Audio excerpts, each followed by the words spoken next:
I'm Joyce Shaar. I'm an actress, comedian, model, philanthropist, mother, and grandmother. I love people. Everyone has a story to tell, and together we're going to explore how to achieve health, wealth, and happiness.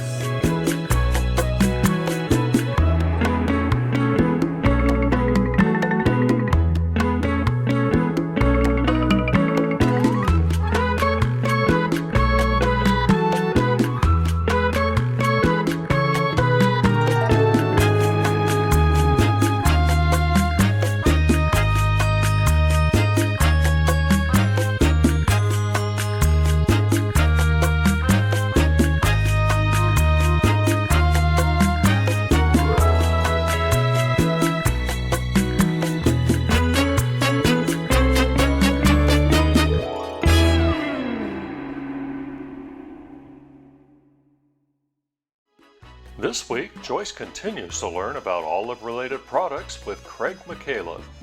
Welcome back to the Joyce Shaar Show. And right now, Craig, do you want to tell us where are we now? We're inside of our certified packing plant, our olive and olive oil packing plant. Oh, wow. Okay. I've never been in one, so probably most people haven't. But this is what we're going to teach them today about what happens in here. Right. All right. Well, you were asking me about olives. I was. So I went out and I picked a branch off an olive tree.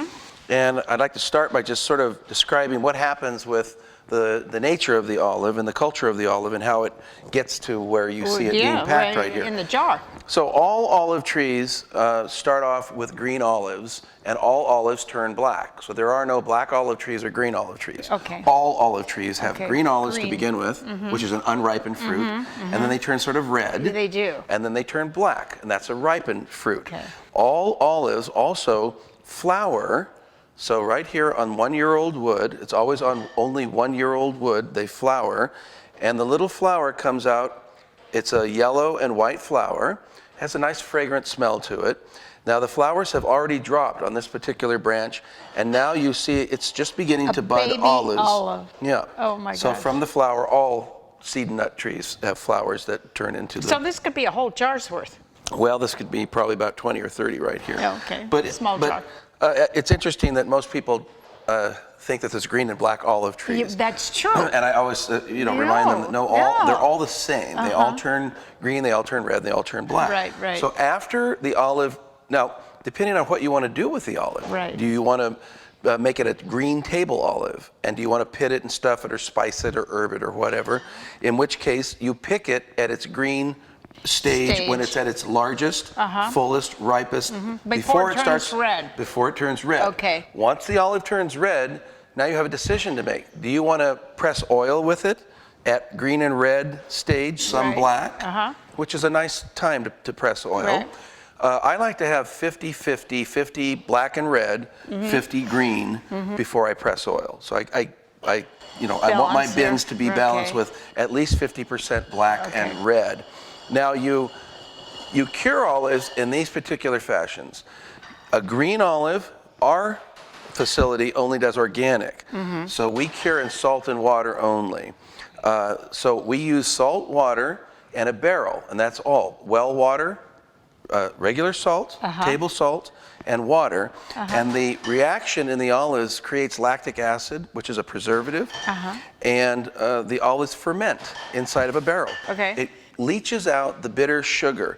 When I teach people about olive culture, I tell them, think of it this way. An olive is not edible off the tree. Right. It has too much bitter sugar in it, and the bitter sugar, like in other fruits, peaches, nectarines, plums, the bitter sugar turns into edible sugar in those fruits, right? Right. And if you picked one green, let's say you picked a plum green, a green plum, and you bit into Sour. it would be bitter. Yuck, yeah, right. Well, the olive never transforms the bitter into sweet to make it edible, right? Mother Nature has not learned to do that with the olive.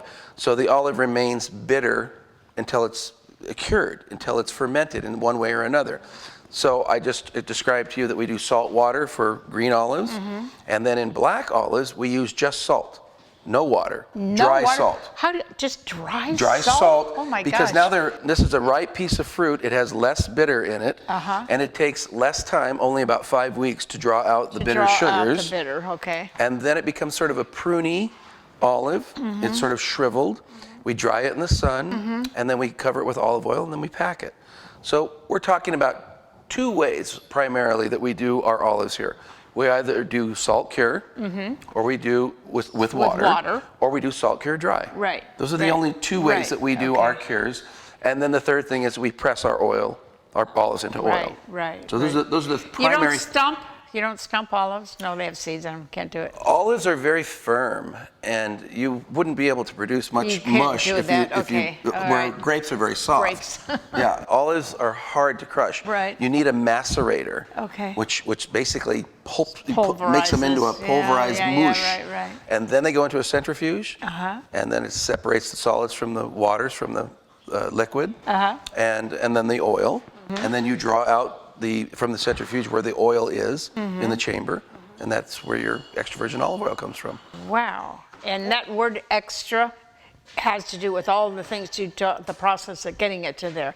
And what happened if you didn't have it extra? What's the difference? There's a fine line and a lot of discussion about extra virgin olive oil, but let's sort of narrow the discussion because it can get very complicated, and we don't want to complicate the situation. No. There are 2 types of oil: a refined oil and a cold pressed oil. Okay. An oil that's not refined and it's cold pressed.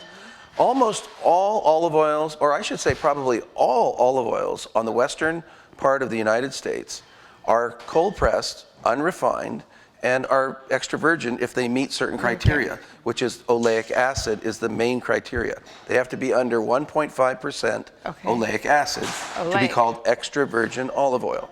I hear from doctors that they say we should be drinking a half a cup of olive oil a day. That's a lot, isn't it? What most cardiologists recommend is about an ounce on an empty stomach in the morning, before coffee, before any food. Oh, interesting. Yeah, about a shot. Okay. A shot glass. Okay, like a tequila shot. Right. All right. A shot glass on an empty stomach, and the theory is that it reduces the bad cholesterol, helps protect the good cholesterol, the LDL and HDL that are in the body. It cleanses the liver, the kidneys. It's good for your heart, your lungs. Of course, it's good for your skin, your hair, your nails, etc. But there are a lot of new thinking cardiologists that are not prescribing, but suggesting to their heart patients that they, as you said, that they drink a small amount on an empty stomach. On an empty stomach. In the morning before any food or coffee. Right. Yeah, it's extremely helpful for many people. Craig, would you tell us what's going on behind us in your plant here? What takes place? Sure. Everything we do here is done by hand, as you can probably very well see behind my shoulder. So we take the green olive that I talked to you about that we cure in salt and water. Takes about 6 months before it's ready to eat. And then we hand pit it. We have pitters right here. And we pit is that a machine? It's a little, it's a little deal. hand squeezer. Oh, okay. Put the olive in, squeeze it, pop the pit out. And then in the case behind me, this is a pimento. We grow the pimento, and then we slice it into small pieces and hand stuff it into the fruit. And then that goes into a jar. Brine goes on top. Brine is simply salt, water, and vinegar. In our case. We don't use chemicals. So we use vinegar in place of chemicals. Sodium metabisulfite, we don't use that, right? Calcium chloride, we don't use that here. If you look at store shelf olives, most of them are heat packed, so they pop when you open them. They're not live fruit. Ours is live fruit, and people were so confused that bought our products in some of the markets that we're in that it didn't pop because it wasn't pasteurized. So we made a sticker that you'll see that's on top of every jar that says "Made in America, support American farmers." And then it specifically says this product is fermented. It is not pasteurized. It will not pop. It's not champagne. It's a very good thing because you have live fermented food here. And as you can see, what goes on here, we've got people stuffing the olives. We've got the plant over here. This gentleman is packing the bottles. What he's doing is he just, as we were speaking earlier, he was filling those bottles with extra virgin olive oil out of that barrel with a hand pump. He just uses a hand pump. Okay. And then he's labeling them, and he's got a little plastic cap, and in a minute or two, he'll turn on a heater, and then he'll seal the plastic cap. Everything done by hand. So everything we do here is done by hand. By hand. Oh my gosh. Harvesting by hand. Oh my gosh, because look at her. She's packing those olives with pimentos. You know, Craig, it smells so good in here. It makes me hungry. Hey, I've got a good idea. Yeah? Why don't we head up to my house and let's cook a little olives in the kitchen? Oh my God, I want to know that story, how you cook olives in a little garlic and oil and so forth. You're going to tell us how. Let's go do it. I want to. All right. Let's go. Let's go.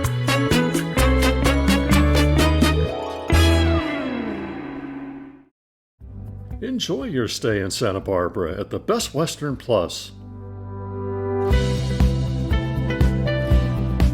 Conveniently located in the heart of downtown, within walking distance of shopping, dining, wine tasting, and so much more.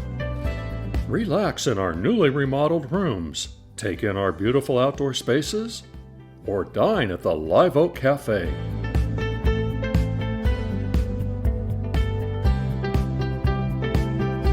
The Best Western Plus offers affordable luxury whether you are driving up the coast, hosting a family reunion, on a business trip, or booking an extended stay in our 1 and 2 bedroom suites. Choose from a wide variety of specially curated vacation packages. Come and stay a while at the Best Western Plus, Santa Barbara.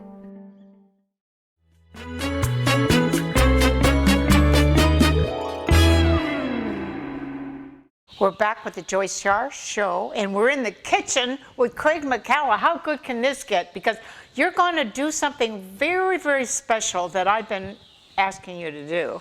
And we're with an olive group of ingredients, right?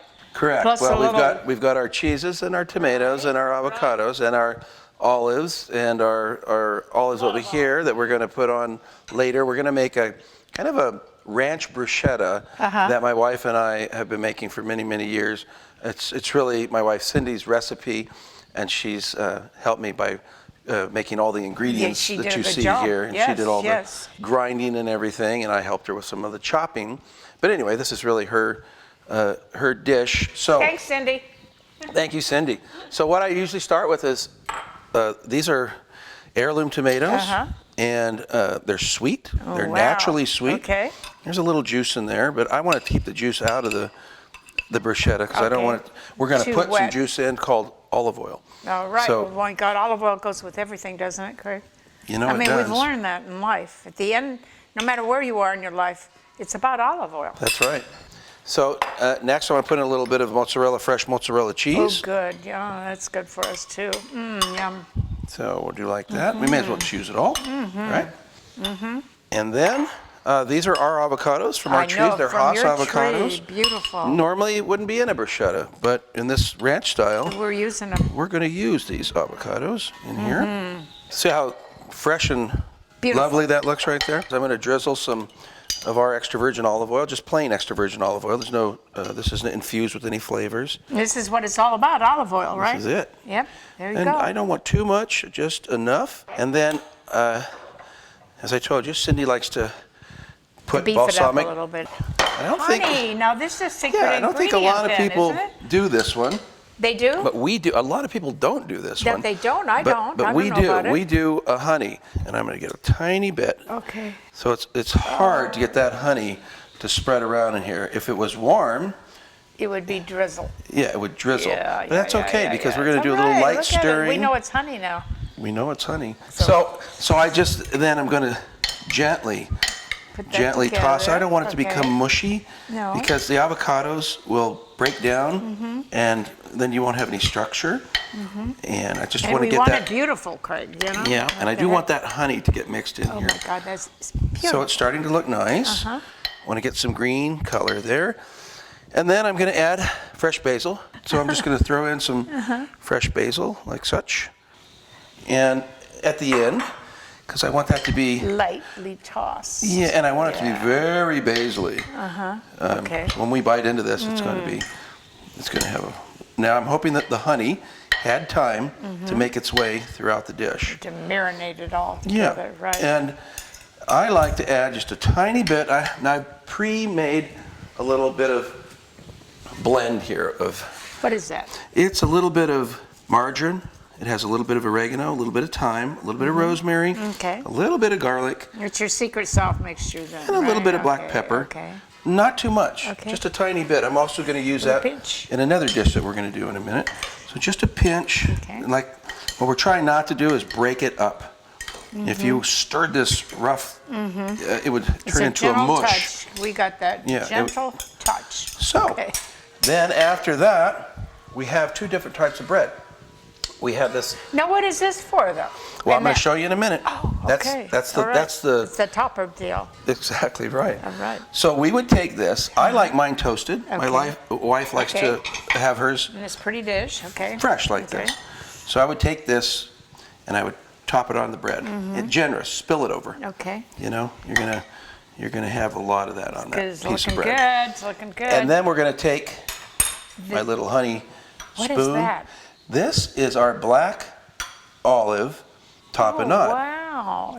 And this is green olives. Okay, we got a black and a green top. Black and a green olive, off of the same food processor, done the same way. Just beautiful. Minced. Beautiful. Yum. So there you have. It's almost a meal. Well, it is. Can you imagine? Oh, Ranch bruschetta. Yeah, it's so easy too. No, real just simple. Just be gentle. All fresh ingredients. Yes. Okay, just a little bit of edge. Yeah. Okay.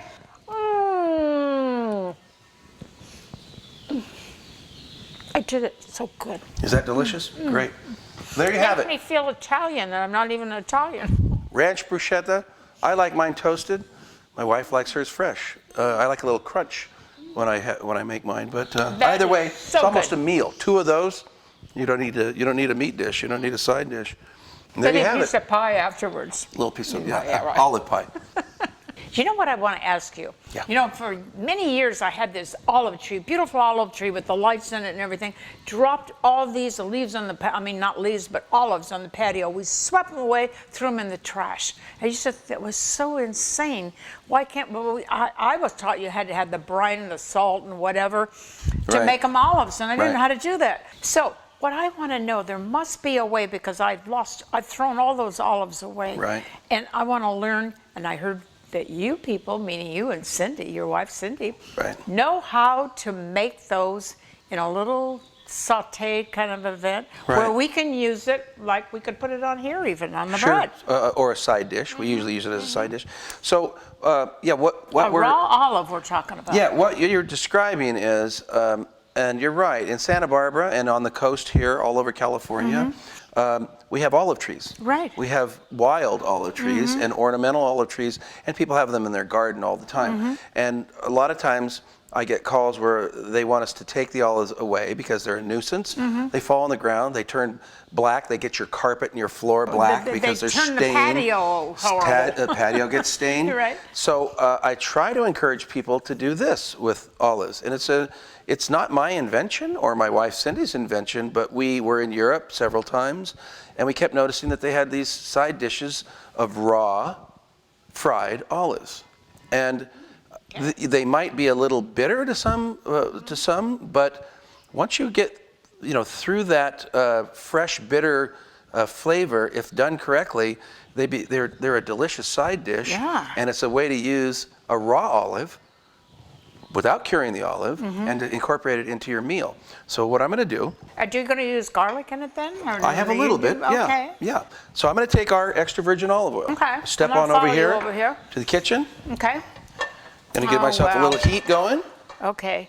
Now, do you put the olive oil in first or after? Does the pan have to be hot when you make olive oil? What I'm doing right now is I'm just going to, we're going to do this quickly. Okay. So I'm just going to put about that much olive oil in. So the pan doesn't have to be hot? Is it better to have a cold pan or a hot pan? This is a Teflon coated pan. Okay. If you're working with cast iron or some other material, you might want to heat your pan up. And I'm not doing a fast flash fry. No. You know, I'm sort You of. saute lightly. When you're gentle. cooking with extra virgin olive oil, you want to go low and slow. Okay. Unfortunately, this dish requires a little bit more heat. Okay. But I'm still going to go Gonna low rough it and up a slow. little bit, Yeah, I'm okay. not going to go Okay. I'm not going to go as fast as. Let's say you're frying with safflower or peanut Okay. oil or something. You're doing fried chicken or some type of fried dish, fried zucchini. You would be extremely hot and very fast. You bring it up fast. you bring it up really right. fast. But you're Here we're doing a going- low, slow. Okay. Yeah, now I'm going to okay. turn my heat down a little bit, and then I just put a little bit of. That secret stuff you make, right? Yeah. Okay. I listen. Let the pan tell me when it's ready. And so then you've already cut, Cindy or someone's cut the raw olives up, right? I've got them right here. I've got both black and green. All right, all right. They're whole olives. And you can see they're different colors because they're just ripe. There's a green hue. There's a little more of a brownish hue. But these are olives with pits. And I hear my pan telling me it's ready to go. All right. And they got the pits in them, so They we do. got to remember that one. Hear them? Oh, yeah, I do.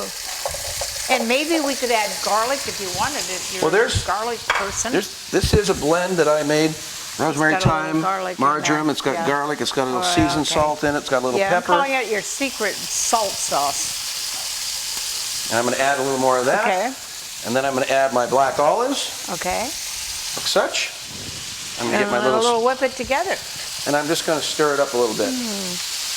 I just think we had So- to know about what we do with those olives that fall on the ground, and we are not in the process of brining it or anything. I think people just don't, they've They're not never heard creative. of this, and so they don't know that it exists, especially in the United States. If you're in Greece, if you're in Morocco, Tunisia, whoops, there goes a little buddy on the ground. That's mine. Yeah.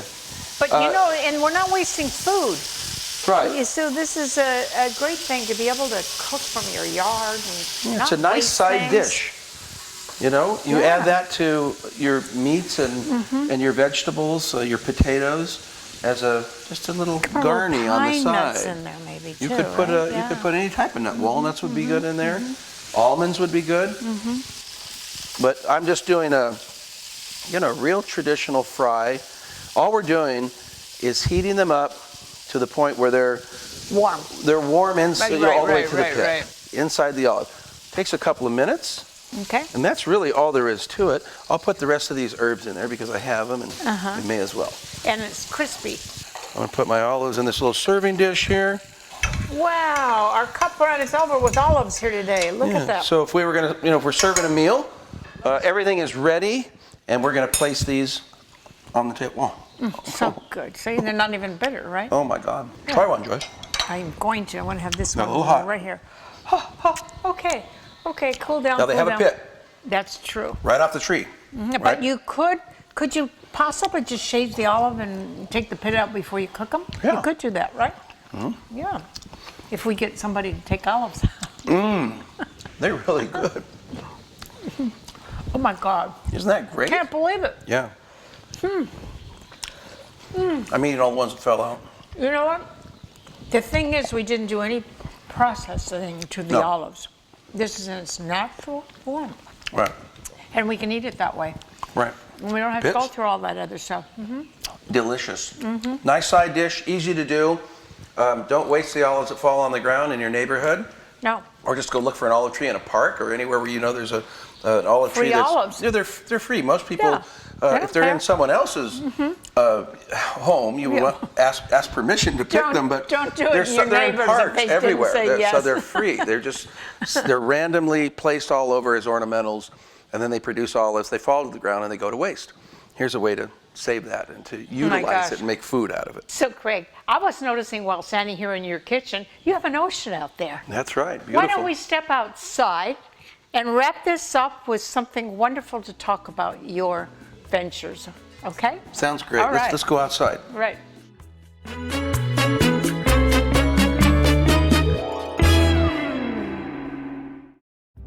Enjoy your stay in Santa Barbara at the Best Western Plus. Conveniently located in the heart of downtown, within walking distance of shopping, dining, wine tasting, and so much more. Relax in our newly remodeled rooms, take in our beautiful outdoor spaces, or dine at the Live Oak Cafe.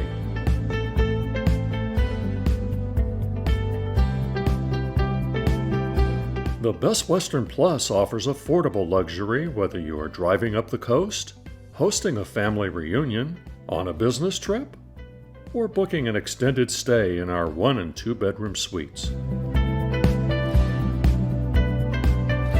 Choose from a wide variety of specially curated vacation packages. Come and stay a while at the Best Western Plus, Santa Barbara.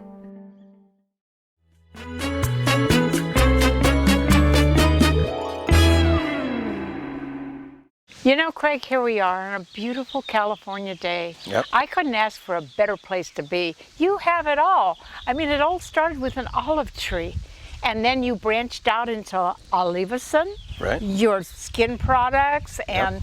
I mean, it went more than a stuffed olive. That's all I can tell you. Tell us a little bit and how we can get in touch with you about Sure. your products and where, and you know, you open up a big world for all of us.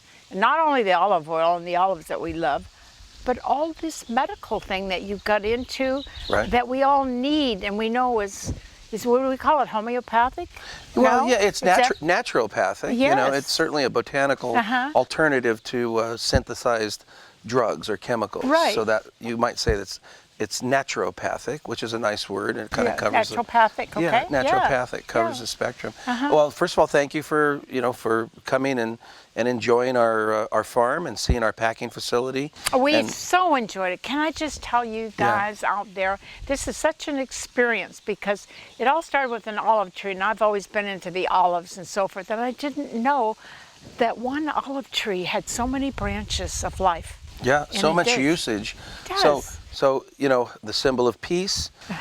It's it's certainly used in religious ceremonies throughout the world, in all religions, not just the Christian religion, but all religions, and it's mentioned in all different texts.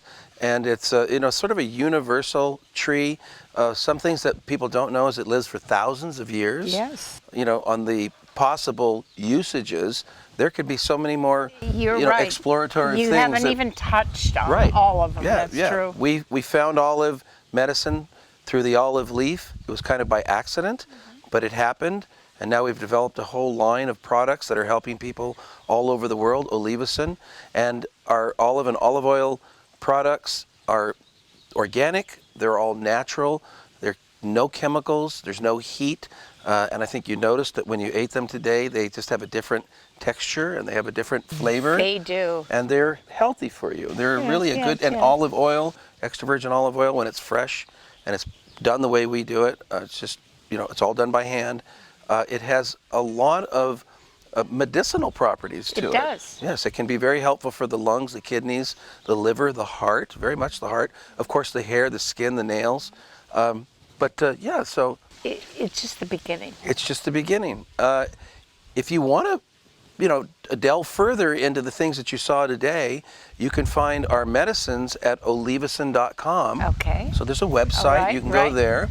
You can always call the company, and we'd be happy to talk to you about the different products that we produce. And then for the olives and olive oil, that company is called California Coast Naturals. So CaliforniaCoastNaturals.com. Okay. All right. So olivicin.com, California Naturals, CaliforniaCoastNaturals.com, and there are probably about 40 or 50 California Coast Natural products that you can buy online or at any of the farmers markets. They're available in the Walmarts in California. Because you are there at the marketplace in Goleta on Sundays. I'm right? always my wife and I and my grandchildren and my children always attend the 8 in the morning until 2 in the afternoon at the Goleta Cairel Marketplace. Okay, Yeah, the that's farmers where market. we can find you. I'll always be in case there we on forget. Sunday. Craig, I want to thank you for having us here today. You've been so generous. You and your wife, Cindy, have taught us a lot about the olive venture. And I think that's a wonderful, wonderful experience. And we'll be looking forward to seeing you again soon. And thank you, and we'll see you next week on the Joyce Shaar Show.